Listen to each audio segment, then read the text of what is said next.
Hey everybody, it's Tuesday of Small Business Week, and as we did with our beginning of the video series yesterday, we're answering your questions and helping solve your problems as small business owners, agencies that serve small businesses, or even marketers within a larger organization that has a specific focus. One of the questions that I had came from Jennifer Griffin, who runs a marketing agency that serves mostly medium and small businesses in Louisville, Kentucky. Jennifer's son and my son have gone to school together for quite some time.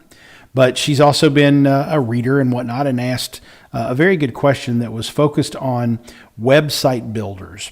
So when you're using website builders like Wix or Squarespace, GoDaddy, Weebly, some of those types of website builders out there, are there any that are better or worse?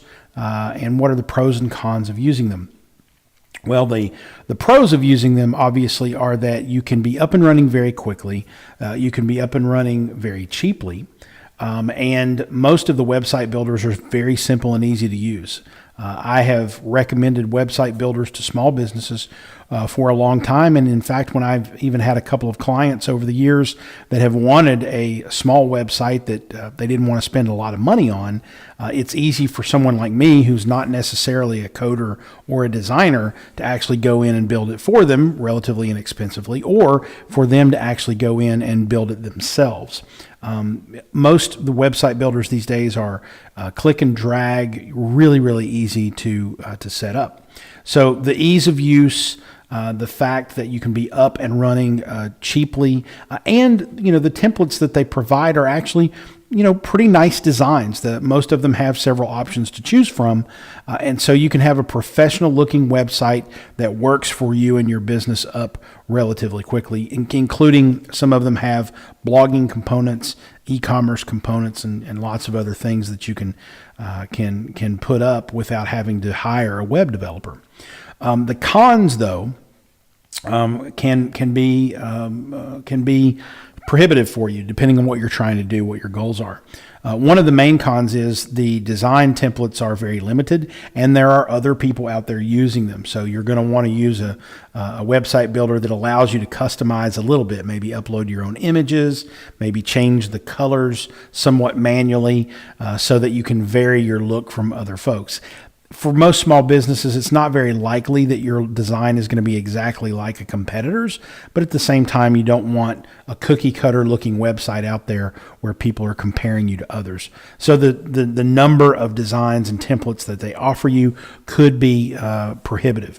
I know I happen to actually have used GoDaddy's website builder recently for a small project that I worked on. I think they had over 300 templates though. So, some of them actually have quite a bit of variety, so that's not altogether too bad of a con when you're looking at the pros and cons of these things. Probably the biggest con for using website builders is actually a little bit of a misperception. A couple of years ago, there was some kerfuffle, I guess, in the industry that Wix.com websites were no longer being indexed by Google. That problem has since been solved. There were some technical problems with how Wix ran. It actually started out as a Flash-driven tool, and web spiders for search engines don't like flashlights very much. Google's not a fan of flash sites. And so flash sites have sort of gone out of style for that and many other reasons. But Wix was having some problems for a while. Those problems have been solved. Wix actually does show up in search results. There's good SEO tools there, search engine optimization tools. So don't be afraid of using a site like Wix or Squarespace or GoDaddy or Jimdo or Weebly or some of the other ones out there. They do have, Google does recognize them and does index their pages. Google does not have a bias against any one or any set of website builders. However, when you are building the pages, especially when you are blogging, You need to make sure that the website builder you have has the ability for you to change the title tags on pages, add alt tags to images. Now, some of this for many of you is going to sound a little inside baseball. I don't know what these acronyms are, vegetable soup kind of thing. Trust me, for search engine optimization, you need to be able to change the tags on your page, even a single blog post, and you need to be able to make sure that you can customize each page that you put up on your website so that the title describes what that page is about, not what your whole site is about. That tells Google more specifically what that page is about, therefore giving you a better chance of being ranked.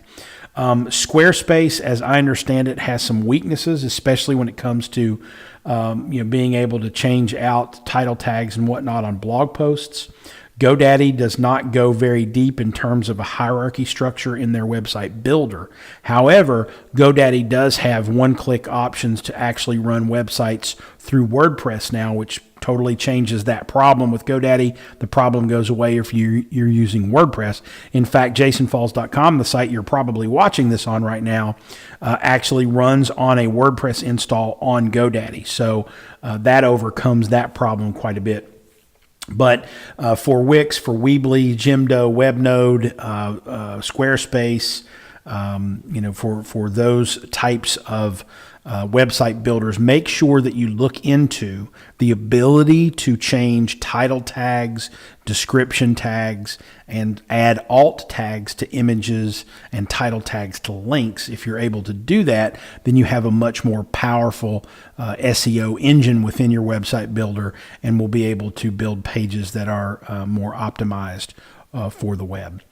Those are the primary concerns. I don't have a lot of problem with people using website builders as long as you can get in and tweak the design a little bit so there's some sort of unique look and feel to it, and as long as you can certainly keep your search engine optimization factors high on your priority list with using a website builder. They're pretty quick to use, they're pretty easy to use, and most of them are pretty cheap. So you can't really go wrong with them unless you want levels of complexity. Lots of e-commerce, multiple authors publishing to the same blog, specialized functions for different pages. If you want to add a bunch of widgets and components to it that do different things, website builders can be quite prohibitive. They're not meant to be used by people who are doing complex things on the web. They're meant to be used by people like small business owners who basically want a brochure site with a few options for blogging and components of that nature. So again, wouldn't necessarily not recommend them. Depending on what you're trying to do, the more complex you get, the less likely I would be to recommend a website builder. But a big thing for everybody to remember and understand nowadays is the concerns about SEO are not as great as they once were, although because these things are templated, when a problem arises with one of them, the problem has a tendency to distribute itself through many of them. However, Google, because of the Wix controversy a couple of years ago, is pretty sensitive to that. So you shouldn't have a whole lot of problem with that moving forward, as Google is much more aware of the problem itself. So hopefully that was helpful to you, Jennifer, and to the rest of you. If you have other questions or concerns about website builders or any other topic, stop by jasonfalls.com or hit me on Facebook at Jason Falls, Twitter at Jason Falls, and ask the questions. That's what fuels these answers and the content that I can try to help you out with, not just during this week on Small Business Week, but throughout the year. So come on back by tomorrow for the third in our weekly video series for Small Business Week. Thanks for stopping by.